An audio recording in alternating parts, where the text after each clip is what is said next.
हाँ, सो अगला क्वेश्चन है, a plane left 30 minutes later that that it's schedule time. Okay, then it's schedule time, यहाँ पे क्या होगा, then it's schedule time, then its schedule time, and in order to reach the destination 1500 kilometer away in time, it has increased its speed by 100 kilometer per hour from the usual speed. Find the usual speed. यहाँ पे हमको निकालना क्या है, usual speed find करना है। तो ऐसे ही क्वेश्चन ट्रेन के आते हैं, प्लेन के आते हैं, थोड़ा सा दोनों सेम ही क्वेश्चन है, ठीक है। करने का तरीका भी इनका क्या होगा, सेम ही होगा। स्टार्ट करते हैं, कैसे करते हैं देखिए। सबसे पहले तो let speed of plane be X. मैंने क्या मान लिया, स्पीड ऑफ प्लेन क्या मान लिया, मैंने एक्स मान लिया है।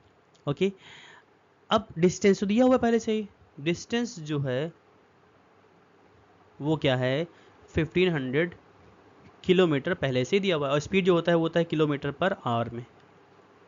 अब देखिए, अगर स्पीड मैंने मान लिया, डिस्टेंस दिया हुआ है, बचा क्या, स्पीड, डिस्टेंस एंड टाइम ना।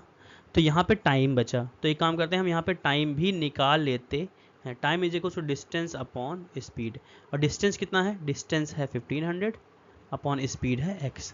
ये हो गया, इतने आर आपके टाइम लगेंगे।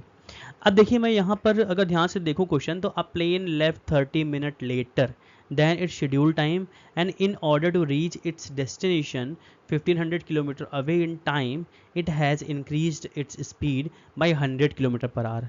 देखिए, क्वेश्चन बहुत आराम से समझेंगे, यहाँ पर थोड़ा टाइम लगेगा, मे बी 4-5-6 मिनट लगेंगे इस क्वेश्चन को समझने में, लेकिन देखते हैं। देखिए, सपोज आपको एक रेलवे स्टेशन निकलना है, या एयरपोर्ट से निकलना है। मान लीजिए आपको निकलना था 6 AM पर, ओके, और आपका ये डिपार्चर टाइम है, और अराइवल टाइम जो पहुंचने का टाइम था, सपोज मैंने 4 घंटे बाद मान लिया 10 AM। मान लेते हैं आपको 6 AM पे निकलना था, और आपको 10 AM पर पहुंचना था। ये आपका प्लेन से नॉर्मल टाइम लगता आपके डेस्टिनेशन तक पहुंचने के लिए। लेकिन हुआ क्या कि किसी कारण से प्लेन लेट हो गया और 6:30 पर निकला, क्योंकि 30 मिनट लेट है ना, क्वेश्चन में लिखा हुआ 30 मिनट लेट। 30 मिनट लेट निकला, मतलब 6:30 AM पर निकला। पहले कितने घंटे लग रहे थे, 4 आवर लग रहे थे। अभी भी लेकिन 6:30 पर निकलने के बावजूद उसको पहुंचना 10 AM पर ही है। मतलब आपको यहाँ पर कितने घंटे चाहिए मिले, आपकी बार 3.5 आवर्स मिले केवल। क्यों, क्योंकि भाई आधे घंटे लेट निकले आप। तो आपको जो पहले टाइम मिलना था, जो भी पहले टाइम आया था, मतलब ये जो पहला वाला टाइम है 1500 अपॉन एक्स जो है, ये पहला वाला टाइम जो है, ये दूसरे वाले टाइम से जो भी मैं सॉल्व करूंगा आगे, तो एक और टाइम आएगा, उस टाइम से क्या है, आधे घंटे ज़्यादा है। ये सेकेंड टाइम जो है, ये पहले टाइम से हाफ आवर कम है। तो करते हैं, देखिए कैसे कैसे करेंगे इसको। सो अकॉर्डिंग टू क्वेश्चन, या पहले तो न्यू स्पीड निकालते हैं, न्यू स्पीड निकालते हैं। देखिए, अगर आपको टाइम पे पहुंचना है, आपको टाइम कम मिल रहा है, तो आपको स्पीड बढ़ाना पड़ेगा, है ना। जैसे आप किसी अगर ऑफिस में जा रहे होंगे कभी आप, या आप स्कूल अगर निकल रहे होंगे, तो अगर आप नॉर्मल टाइम पे निकलते हो, तो आप नॉर्मल नॉर्मल स्पीड से जाओगे, जैसे आप जाते हो डेली। लेकिन गलती से मान लो देर हो गया, एक दिन सोने में देर से सो के देर से उठे, सो रहे आराम से, मम्मी मार रही हैं, उठो उठो बेटा उठो, और आप मम्मी उठ रहे हैं ना, लाइक दिस, थोड़ा लेजी वाला अगर आप हो गए, तो अगर आप मान लीजिए 10 मिनट लेट निकलते हो, तो आपको क्या करना पड़ेगा। अगर आप अपने ओन व्हीकल से जाते हो, साइकिल से जाते हो, या जिससे भी जाते हो, तब क्या करना पड़ेगा, बहुत तेज़ जाना पड़ेगा। पहले इसकी स्पीड से ज़्यादा तेज़ जाना पड़ेगा, क्योंकि स्कूल तो वही उसी टाइम पे लगेगा। तो सिंपल सी बात है कि स्पीड हमको क्या करना पड़ेगा, इंक्रीज़ करना पड़ेगा। तो न्यू स्पीड यहाँ पे उसने बोल दिया कि 100 इंक्रीज़ हो गया है। क्या हो गया, 100 इंक्रीज़। इसका मतलब पहले एक्स था, और एक्स प्लस 100 हो जाएगा नया स्पीड, एक्स प्लस 100 किलोमीटर पर आर, ये हो जाएगा न्यू स्पीड। अब अगर स्पीड न्यू है, तो हमको टाइम भी क्या होगा, न्यू मिलेगा। टाइम जो होगा वो क्या होगा, डिस्टेंस अपॉन स्पीड, इसका मतलब है डिस्टेंस, और जो न्यू स्पीड है वो है एक्स प्लस 100। अब देखिए, अगर स्पीड अगर आपने बढ़ा दिया, तो ये जो टाइम होगा, जो मैंने अभी बताया कि जो सेकंड स्पीड होगा, वो पहले वाले, सॉरी, जो सेकंड टाइम होगा, वो पहले वाले टाइम से क्या होगा, हाफ आवर कम होगा। तो अकॉर्डिंग अकॉर्डिंग टू क्वेश्चन, ये जो पहला वाला टाइम है, इसका मतलब 1500 अपॉन एक्स जो है, वो हाफ आवर ज़्यादा है। इसका मतलब पहले वाले में से दूसरे वाले को अगर मैं माइनस कर दूं, तो कितना आना चाहिए, 30 मिनट आना चाहिए। लेकिन मिनट में नहीं लिखेंगे, क्योंकि सारा क्वेश्चन जो है आर में है, किलोमीटर में है, इसलिए हम इसको हाफ आर लिखेंगे। सो 1/2 मैंने कर दिया। अब देखिए यहाँ पे क्या करते हैं,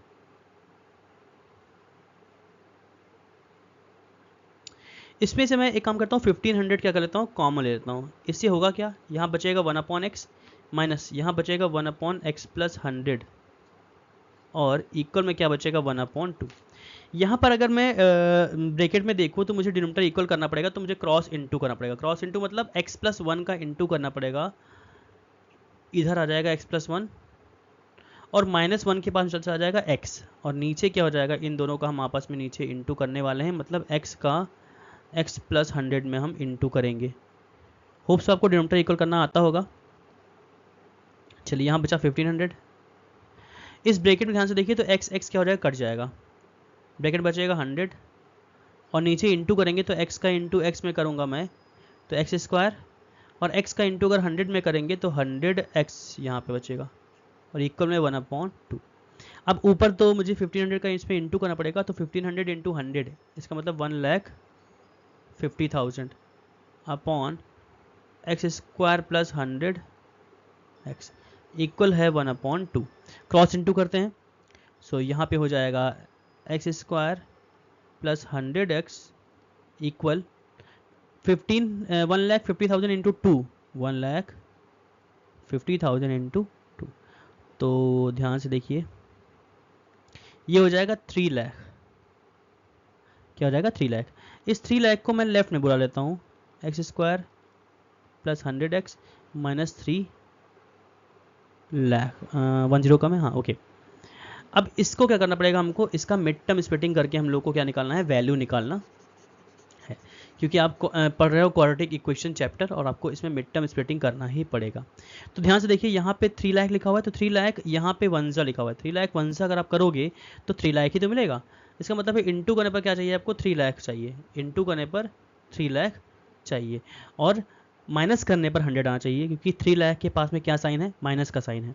तो देखिए बड़े नंबर हैं, जीरोस काफ़ी है, तो ये तो कंफर्म है कि 0 0 वाले नंबर लेने हैं, मतलब जैसे 200 माइनस 100, तो 200 माइनस 100 100 होता है, लेकिन इनको अगर इंटू करेंगे तो क्या आएगा, 20,000 केवल आएगा ना, मतलब बड़े नंबर लेने पड़ेंगे हमको। ठीक है, एक काम करते हैं, 500 माइनस 400, तो 500 माइनस 400, 5 4 जा 20 और 1 2 3 4, 2 लाख आया, बहुत क्लोज पहुंच गए हैं। ठीक है, अच्छी बात है, मतलब 100 का रेंज ले रहे हैं ना। 600 माइनस 500, तो 6 5 जा 30 एंड 1 2 3 4 4 जो 3 लाख आ गया। इसका मतलब फैक्टर क्या है, 600 माइनस 500। ध्यान रखिएगा, चूंकि 100 का गैप है, इसलिए मैं सीधे सीधे जीरो वाले नंबर ले रहा हूँ, मैं आपको करके भी दिखा रहा हूँ कैसे आपको फाइंड करना है।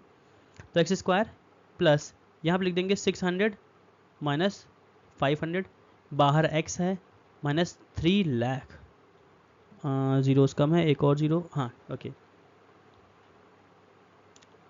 ठीक है। अब सिंपल जैसे करते हैं वैसे करेंगे, 600 का इंटू करेंगे हम लोग x में, 600x माइनस 500 का इंटू करेंगे x में, minus 500x minus 3 lakh equal 0।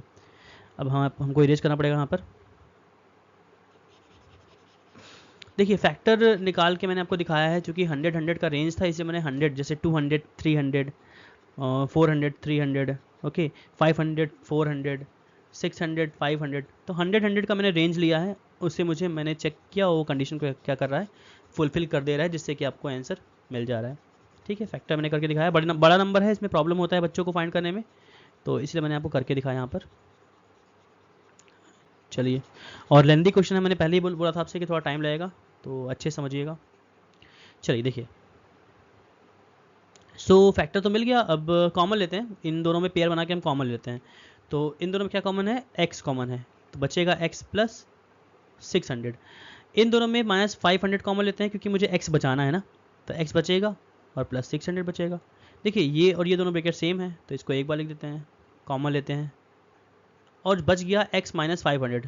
तो एक second, x minus 500 okay, x minus 500 equal में क्या है, 0 है। सिंपल सी बात है, देखिए इसको 0 के अगर इक्वल करोगे आप, तो x का वैल्यू नेगेटिव में मिलेगा, और x था क्या, स्पीड था, तो स्पीड कभी नेगेटिव में नहीं आता है, इसलिए हम x माइनस 500 को 0 के इक्वल करते हैं, तो x कितना आ जाएगा, 500 किलोमीटर पर आवर।